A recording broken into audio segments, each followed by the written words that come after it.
2 سال میرا، 2 سال میں تمہارے آگے پیچھے گھومتا رہا، 2 سال تم نے مجھے گرین سگنل دیے اور اب تمہیں لگا تم مجھے محب ملک کو انکار کرو گی؟ میں نے اپنی زندگی میں کبھی انکار نہیں سنا۔ چبا چبا کر کہتے ہوئے وہ آگے کو ہوا۔ تم میرے لیے میری ملکیت جیسی ہو، جس عورت پہ میری نظر پڑی ہو تمہیں لگتا ہے میں اسے کسی اور کا ہونے دوں گا؟ میرا اپنی جگہ سے اٹھی، آنسو ٹپ ٹپ آنکھوں سے بہہ رہے تھے۔ وہ کیسے دھوکا کھا گئی؟ اتنے سالوں کی دوستی میں اسے کیسے معلوم نہ ہو سکا کہ محب نارسسٹ ہے؟ 1 ہفتے کے اندر اگر جواب ہاں میں نہ آیا تو یہ ویڈیو اور تصاویر پورے سوشل میڈیا پہ گردش کریں گی۔ وہ بیگ میں اپنا سامان ڈال رہی تھی، سانس رک رہا تھا، دل بند ہو رہا تھا، وہ یہاں سے بھاگ جانا چاہتی تھی۔ ویسے ان دنوں تمہارے خاندان کا کوئی نیا اسکینڈل افورڈ نہیں کر سکتا، یاد رکھنا۔ وہ اسے نہیں سن رہی تھی، وہ تیز تیز قدم لیتی اس کیفے سے باہر نکل گئی۔ اسے لگا کیفے اس کا دم گھونٹ رہا تھا، مگر باہر آ کے اسے معلوم ہو اس کی گردن ایسی رسی میں جکڑی جا چکی ہے جو جگہ بدل لینے سے غائب نہیں ہو جائے گی۔ سانس اب بھی رک رہا تھا۔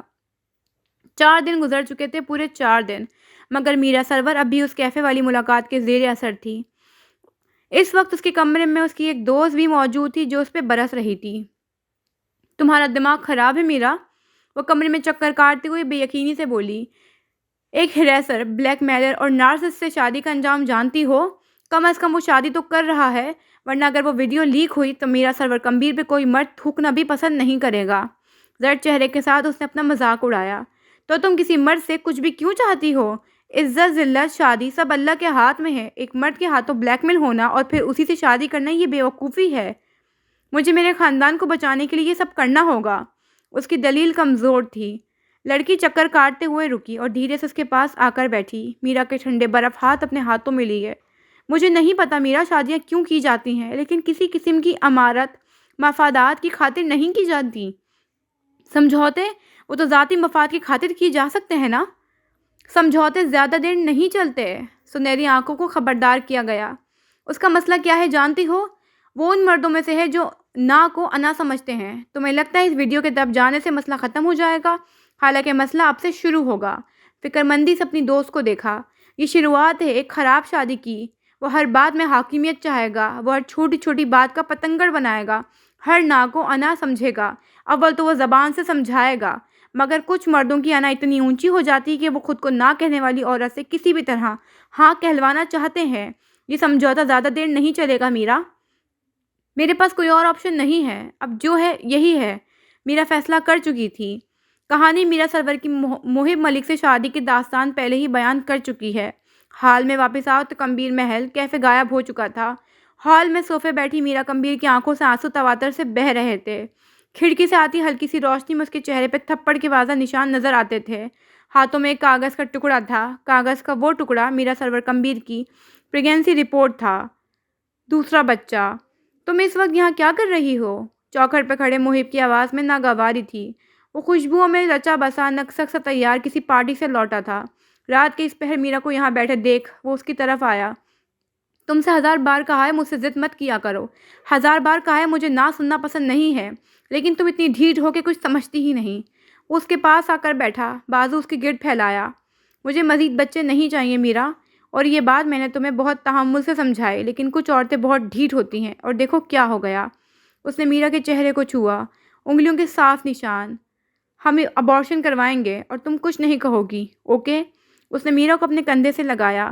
دین نے عورتوں کی کچھ حدود مقرر کر رکھی ہیں۔ جو عورت اپنے شوہر کی بات مانتی ہے اللہ اس سے راضی رہتا ہے۔ دین کی مانو، اللہ کے احکام مانو میرا۔ تم مانتے ہو دین کو، اللہ کے احکام کو؟ وہ اس کے کوٹ پہ انگلی سے لکیریں کھینچتی رہی۔ آنسو خشک ہو گئے تھے۔ روشنی اس کے عکس پہ پڑ رہی تھی۔ حمل ضائع کروانا اللہ کے نزدیک گناہ ہے۔ بیوی پہ بلا ضرورت بلا وجہ ہاتھ اٹھانا اور تانے دینا بھی غلط۔ تم بھی تو دین کو مانو نا محب۔ اسے خود سے دور کرتے وہ اٹھ کھڑا ہوا، آنکھوں میں سرخ ڈوریاں ابھر آئیں۔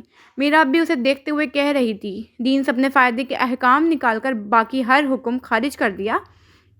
اس کا لہجہ سادہ تھا، مگر محب کو اپنے چہرے پہ تھپڑ پڑتے محسوس ہوئے۔ تم جیسی گھٹی عورت کے منہ ہی نہیں لگنا مجھے۔ جو میں کہوں گا اس گھر میں وہی ہوگا۔ وہ حلق کے بل چیخ پڑا۔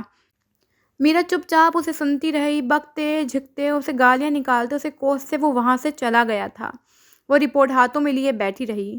میں تمہارے ساتھ کوئی ناانصافی نہیں ہونے دوں گی۔ معدے سے ذرا نیچے ہاتھ رکھ کر کسی کو تسلی دی گئی۔ نیم اندھیرے میں بیٹھی وہ عورت زندگی میں پہلی بار اپنے لیے کچھ کرنے والی تھی۔ موجودہ وقت سے چند سال قبل۔ یہ اس دن کا ذکر ہے جس دن قیس کمبیر تھانے میں 3 دن گزار کر آیا تھا۔ تھانے کے باہر کھڑی گاڑی میں بختیار اسے لینے آئے تھے۔ ان کے ساتھ ایک عورت بھی تھی، اسنا بنت حنیف، ٹیکسٹائل انڈسٹری کی ملکہ۔ کمبیر خاندان کے ساتھ ان کے روابط گہرے تھے۔ FIR کے باوجود کسی طرح قیس کو یہاں سے نکالنے والی وہی تھیں۔ ڈرائیور گاڑی چلا رہا تھا۔ اگلی نشست پہ اسنا براجمان تھیں اور پچھلی نشست پہ بختیار کے ساتھ قیس۔ گاڑی ذرا ہی آگے آئی ہوگی جب اسنا نے گلا کھنکار کر بختیار کو مخاطب کیا۔ بات شروع کریں؟ اردو صاف تھی مگر پھر بھی عربی عنصر جھلکتا تھا۔ قیس خاموشی سے آنکھیں بند کیے ہوئے تھا۔ اس کے چہرے پہ آنکھ کے نیچے نیل تھے۔ گردن کا بھی یہی حال تھا، سینے اور پیٹھ کی جلن علامات۔ ان کاغذات پہ سائن کرو عبداللہ۔ بختیار نے کچھ کاغذات اس کے گھٹنے پر رکھ دیے۔ قیس سیدھا ہوا، کاغذات اٹھا کر دیکھے، پھر نہ سمجھی سے اپنے چچا کو دیکھا۔ یہ کیا ہے؟ اس نے کاغذات الٹ پلٹ کر دیکھے۔ آپ کو لگتا ہے میں یہ کاغذات سائن کر دوں گا؟ اسے بختیار کی ذہنی حالت پر شبہ ہوا۔ میں تمہیں سب سمجھاتا ہوں، میں بات کاٹنے کے لیے نو سوری۔ اسنا اس ڈرامے سے بیزار ہوئی، آنکھوں کے گوگلز انگلی سے نیچے کیے۔ خالق حسین جان چکا ہے کہ تم اور تمہارا خاندان اس وقت کمزور ہو اور اب وہ ٹیکسٹائل فیکٹری سے تمہارے خاندان کو مزید کوئی حصہ نہیں دینا چاہتا۔ تمہیں 3 دن اس برزخ میں رکھنے والے وہی تھا، اور سب سے اہم بات تمہاری کزن میرا اس وقت اس کے پاس ہے۔ اغوا قیس کمبیر کے قدموں سے زمین نکل گئی تھی۔ اس کی آنکھوں ایک نقطے پہ ساکن ہو گئیں۔ اس بار تمہیں نکالنے کے لیے میں نے ہر داؤ کھیل لیا۔ ٹو بی آنیسٹ، اگلی بار میں کچھ نہیں کر پاؤں گی۔ ایک FIR آپ کو ملزم بناتی ہے، دوسری مجرم۔ بولتے بولتے وہ رکی، گردن پھیر کر عبداللہ کو دیکھا۔ میرا مشورہ یہی ہے کہ ان کاغذات کو سائن نہ کرو، لیکن میں اگر تمہاری جگہ ہوتی تو کر دیتی۔ اس نے گوگلز واپس چڑھا لیے۔ اٹس کمپلائنس، جھرجھری لیتے ہوئے کہا۔ آپ لوگ کیا کر رہے تھے؟ وہ میرا کو کیسے لے کر جا سکتا ہے؟ وہ گررا رہا تھا۔ ڈرائیور، گاڑی موڑو، تھانے چلو، میں ابھی کے ابھی اس پہ رپورٹ درج کرواؤں گا۔ چھناکے سے ایک فسو ٹوٹا۔ پین؟ یک لفظی استفسار پہ بختیار چونکے۔ قیس سپاٹ نظروں سے انہیں دیکھ رہا تھا۔ وہ گرراتا چیختا قیس ایک الوژن سا تھا جو ان کے سامنے تھا۔ اسے تھانے کی 3 راتوں نے بدل دیا تھا۔ وہ اتنا کب بدلا؟ تم جانتے ہو نا اسے سائن کرنے کا مطلب کیا ہے؟ اس کے بعد میں تمہارے لیے کچھ نہیں کر سکوں گی۔ اسنا کو بے چینی سی ہوئی۔ قیس نے خاموش نظریں اٹھا کر اسے دیکھا۔ مجھے تھانے سے باہر نکال کر آپ نے کوئی احسان نہیں کیا۔ میرے بابا آپ کے لیے ایسے ہزاروں کام کرتے تھے۔ میری ہمدرد بننے کی کوشش مت کریں، کیونکہ آپ نہیں ہیں۔ اس نے پین ہاتھ میں لیا، دھڑا دھڑ چند سائن کیے اور پیپرز بختیار کی طرف اچھالے۔ خالق حسین کو فون کر اور کہیں میرے گھر پہنچنے سے پہلے میری بہن گھر پہ ہونی چاہیے۔ آخری بات اس نے اسنا کو دیکھ کر کہی تھی۔ وہ تلملا اٹھی۔ میں تمہاری قاصد نہیں ہوں عبداللہ زمان۔ میں آپ کو اپنا قاصد رکھوں بھی نہیں۔ خالق حسین کی قاصد تو ہے نا اب؟ فون کریں، شاباش۔ اسنا نے سرخ ہوتے چہرے کے ساتھ فون اٹھایا۔ اسی پل قیس نے ڈرائیور کو ہدایت دی، گاڑی روکو۔ بختیار چپ چاپ اسے دیکھتے رہے۔ وہ بدل چکا تھا۔ ڈرائیور نے ایک طرف گاڑی روک دی۔ قیس اپنی جگہ سے اٹھ کر باہر آیا۔ اسنا کی جانب سے دروازہ کھولا۔ سگنل نہیں آ رہے ہوں گے، ہے نا؟ آپ باہر نکل کر کال کریں۔ اسنا نے ایک نظر اسے دیکھا، پھر پیچھے مڑ کر بختیار کو۔ وہ آنکھیں چرا گئے۔ تم جانتے ہو تم کیا کر رہے ہو؟ حد تک سے اس کے کان سرخ ہو گئے۔ وہ چھٹانگ بھر کا لڑکا اسنا بنت حنیف کی بے عزتی کر رہا تھا۔ باہر آئے محترمہ، 2 مردوں کے ہوتے ہوئے فرنٹ سیٹ پہ اچھی نہیں لگ رہی ہیں آپ۔ یہ اس کا اصل تھا، عورتیں اس کے لیے یہی اہمیت رکھتی تھیں۔ اسنا نے بہت کچھ ضبط کیا اور نیچے اتر آئی۔ عبداللہ زمان اپنی جگہ پر آ کر بیٹھا، گردن کڑا لی، آنکھوں میں رعونت ابھرائی اور ڈرائیور کو گاڑی آگے بڑھانے کو کہا۔ وہ متذبذب ہوا مگر عبداللہ کی ایک نظر لوگوں کے جمے ہوئے خوف کو پگھلا دیتی تھی۔ اگلے چند پلوں میں وہ ایک بار پھر گاڑی کی سیٹ سے ٹیک لگائے آنکھیں موندے ہوئے تھا۔ پھر کچھ لمحے سلو موشن میں گزرے۔ وہ گھر کے اندر داخل ہوا تھا۔ میرا سامنے ہی مقصود کے ساتھ لگ کر کھڑی تھی۔ رونے سے اس کی حالت ابتر ہو چکی تھی۔ پھر قیس نے اسے اپنے گلے سے لگتے دیکھا۔ وہ روتے ہوئے بہت کچھ بتا رہی تھی۔ وہ سنتا رہا۔ مقصود اس پہ چیخ رہے تھے۔ وہ سر جھکائے سنتا رہا۔ پھر اس نے خود کو شکستہ قدم لیتے اپنے کمرے کی طرف جاتے دیکھا۔ کمرے کی ایک طرف بنے باتھ روم میں آ کر اس نے جوتے اتارے، گلے میں پہنی چین انگوٹھی اتار کر پھینک دی اور شاور کھول دیا۔ باتھ ٹب بھرتا چلا گیا۔ پھر قیس کمبیر نے اپنے پیر اس میں بھرے ہوئے ٹب میں رکھے۔ شٹراب کی آواز آئی۔ پانی اس کی کمر تک آ رہا تھا۔ بیٹھے بیٹھے اس نے خود کو پیچھے کی طرف گرا دیا۔ شرٹ پانی سے پھڑ پڑائی اور پھر شانت ہو گئی۔ گھنگریالے بال پانی میں تیر رہے تھے، وہ آنکھیں بند کیے سانس روکے پانی کے اندر تھا۔ چند سیکنڈ سکون رہا۔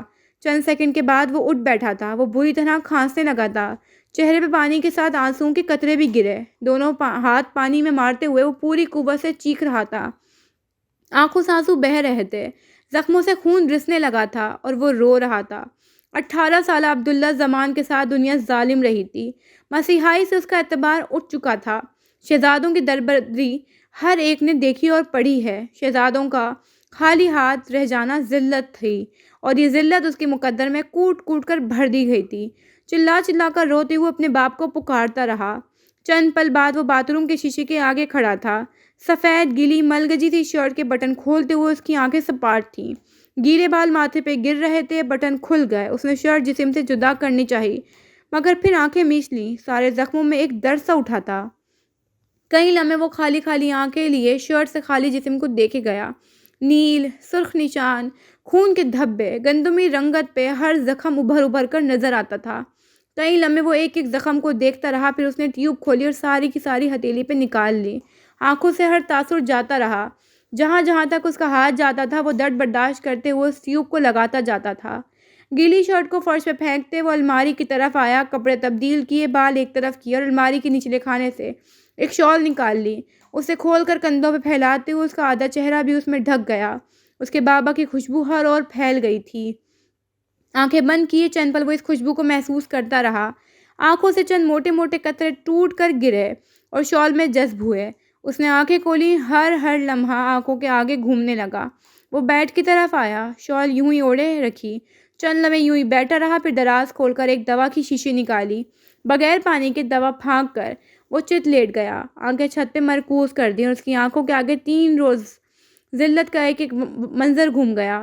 دوا نے تھوڑی دیر میں اثر دکھایا، آنکھوں کے آگے دھند چھانے لگی، ذہن تاریک ہوا اور پھر سکوت چھا گیا۔ وہ ہر غم فکر سے آزاد گہرے سانس لے رہا تھا، مگر چند گھنٹے بعد اسے اٹھنا تھا۔ حقیقت سونے سے بدل نہیں جایا کرتی۔ موجودہ دن فروری کے اختتامی روز سے ساحلی پٹی پہ واقع گوادر میں اب سردیوں کے الوداع کہنے کا وقت ہوا چاہتا تھا۔ گوادر کے شفاف سمندر کا رخ کرو تو آج وہاں رش سا تھا۔ یہ رپورٹ سے ملحقہ جگہ نہیں تھی۔ وہاں تو رش نہیں بلکہ لوگوں کا ہجوم ہوتا ہے۔ یہ کبھی ساحل تھا، وہی جس کے عقب میں پہاڑ تھے۔ رش کی طرف آؤ تو کالج یونیفارم پہنے کئی لڑکیاں مختلف اسپاٹس پہ تصاویر بنا رہی تھیں، کہیں کیتلی میں چائے ابل رہی تھی تو کہیں دیگچی میں کھانا بن رہا تھا۔ آج پکنک ڈے تھا۔ رش کے درمیان راستہ بناؤ، بھانت بھانت کی بولیوں کے درمیان اپنے کرداروں کی آواز پہچانو، اور سمندر کے عقب میں رکھے ایک بڑے سے پتھر کی طرف آؤ تو کونج ہاکم موبائل کان سے لگائے بیٹھی تھی۔ ہر تھوڑی تھوڑی دیر بعد اس کا چہرہ شرم سے سرخ ہوتا، پھر وہ آس پاس دیکھتی۔ کئی لڑکیاں اسے دیکھ دیکھ کر آپس میں خسر پھسر کر رہی تھیں، مگر اسے شاید پرواہ نہیں رہی تھی۔ نامحرم کے بیچ شیطان ہوتا ہے، اور شیطان سب سے پہلا وار حیا پہ کرتا ہے۔ مرد ہو چاہے عورت، اگر ان دونوں کو حیا آنے لگے تو گناہ نہ کریں، اگر ان کو حیا آنے لگے تو فون پہ فحش گفتگو نہ کریں، اور اگر ان کو حیا آنے لگے تو وہ خود سے بات کرنے والوں کو فحش اور شرمناک مواد دیکھنے یا سننے کو نہ کہیں۔ اللہ نے اگر مرد اور عورت کے درمیان ایک پردہ رکھا ہے تو وہ حیا کا ہے، جسے اتار دو سب چلا جاتا ہے۔ زندگی سے برکت، دل سے نور، چہرے سے معصومیت اور زندگی کا سکون۔ پتھر پہ بیٹھی لڑکی کے دل سے حیا ختم ہو چکی تھی۔ اب اسے لوگوں کی زوم آئینی نظروں سے فرق نہیں پڑتا تھا۔ اس نے موبائل کان سے اتارا اور پتھر سے نیچے اتر آئی۔ عشرت منصور ذرا سے فاصلے پہ کیٹلی میں رکھی چائے ابال رہی تھی، کونج بھی اس کے ساتھ آ کر بیٹھی۔ اس نے 1-2 بار عشرت کو مخاطب کیا، مگر کوئی جواب نہ ملا، اب کہ اس کی بھوؤں پر پرسوچ انداز میں کھٹی ہوئیں۔ تم مجھ سے ناراض ہو؟ عشرت نے ٹھہر کر اسے دیکھا۔ میں ناراض اس کونج حاکم سے ہوتی تھی جسے میں جانتی تھی۔ تم کون ہو؟ کونج نے کرا کر آنکھیں بند کیں۔ پلیز اب تم اوور ڈرامیٹک مت بنو۔ انسان ساری زندگی ایک ہی فیس میں نہیں رہتا، بدلاؤ آتے رہتے ہیں۔ عشرت نے افسوس سے گردن نفی میں ہلائی۔ بدلاؤ ٹھیک ہوتے ہیں، سزائیں نہیں۔ تم خود سے زیغم کے چھوڑے جانے کا انتقام لے رہی ہو نا؟ کونج جہاں تھی وہیں سن رہ گئی۔ اس نے تمہیں چھوڑا کیونکہ تم دونوں کے درمیان مسائل تھے، غلط فہمیاں تھیں، کبھی جاننے کی کوشش کی تھی کیوں تھے؟ کونج کچھ نہ بولی۔ حرام چاہے جتنا بھی خوبصورت ہو خاموش نہیں ہو سکتا۔ حرام میں شور ہوتا ہے، بہت زیادہ شور، محرومیوں کا شور، انسیکیورٹیز کا شور،